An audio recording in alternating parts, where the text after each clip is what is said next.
छोटे बंटी के लिए चिड़िया देखने जाता है और बंटी चिड़िया देखता ही रह जाता है और कहता है मैं तो शादी इसी से ही करूंगा, ना मुझे कुछ पूछना है और ना कुछ जांचना है।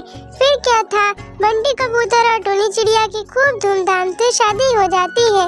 लेकिन अगले दिन जब टोनी चिड़िया सोकर उठती है और बंटी कबूतर उसकी आवाज सुनता है तो वो दंग रह जाता है। अब आप खुद ही सुन लीजिए। अले अले, इतनी जल्दी सुबह हो गई, मुझे तो नींद आ रही है, मुझे तो और सोना था। अरे अरे टोनी, तुम ऐसे बातें क्यों कर रही हो? तुम्हारी तबीयत तो ठीक है ना? अरे रीमू देता होदा, मैं तो बिल्कुल ठीक हूँ। अब हम तो परेशान हो रहे हैं। बंटी कबूतर को समझते देर नहीं लगती कि टोनी चिड़िया तोतली है।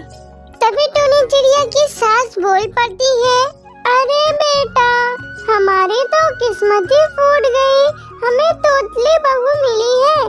तुझे ही तो कुछ सवाल जवाब नहीं करना था, अब झेल इस तोतली को।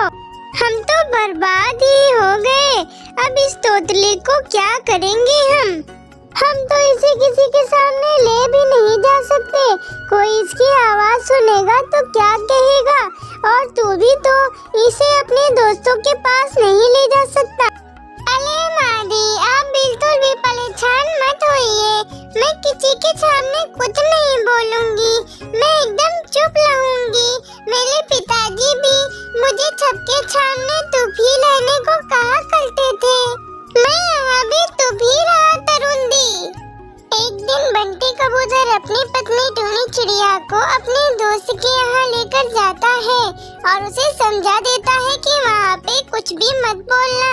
लेकिन वहाँ पे बंटी कबूतर के दोस्त की पत्नी उससे बार बार बात करना चाह रही थी, लेकिन टोनी चिड़िया कुछ नहीं बोल रही थी।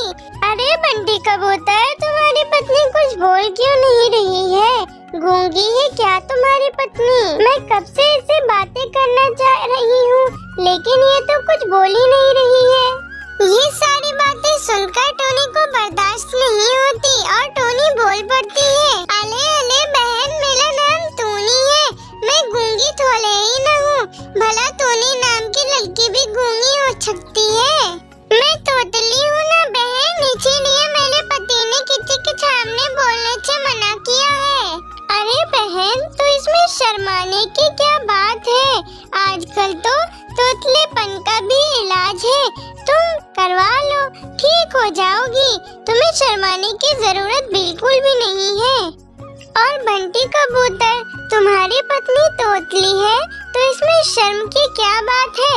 सबकी अपनी अपनी आवाज होती है, हमारी भी आवाज है, लेकिन ठीक है, तुम्हारी पत्नी की आवाज तोतली है तो इलाज करवा लो, ठीक हो जाएगी।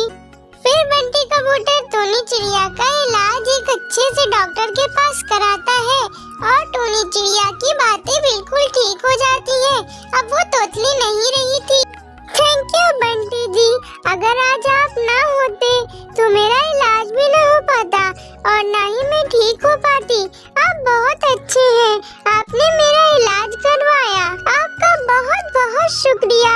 मैं आपके साथ बहुत खुश हूँ, आपकी वजह से मेरी आवाज ठीक हो गई।